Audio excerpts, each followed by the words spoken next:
Jailer success తో super form లో ఉన్న రజనీకాంత్ త్వరలో లాల్ సలాం తో ప్రేక్షకుల ముందుకు వచ్చేందుకు రెడీ అవుతున్నారు.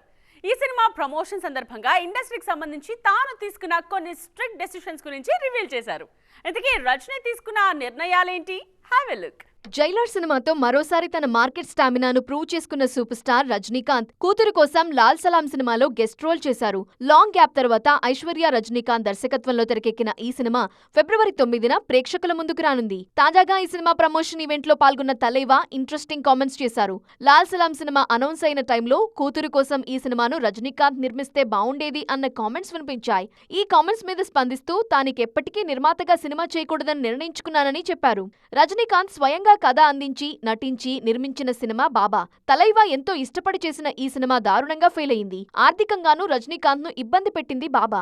అందుకే ఆ సినిమా తర్వాత మళ్లీ ఎప్పటికీ నిర్మాణ రంగంలోకి వెళ్లకూడదని నిర్ణయించుకున్నారట రజనీ. అందుకే లాల్ సలాం సినిమా కథ విన్న వెంటనే తానే ఓ మంచి నిర్మాతను సజెస్ట్ చేసి ఐశ్వర్యను కథ చెప్పమని పంపించా అని అన్నారు రజనీకాంత్. ఈ సినిమాతో పాటు టీజే జ్ఞానవేల్ దర్శకత్వంలో తెరకెక్కుతున్న వేట్టయ్యన్ సినిమా చేస్తున్నారు సూపర్ స్టార్.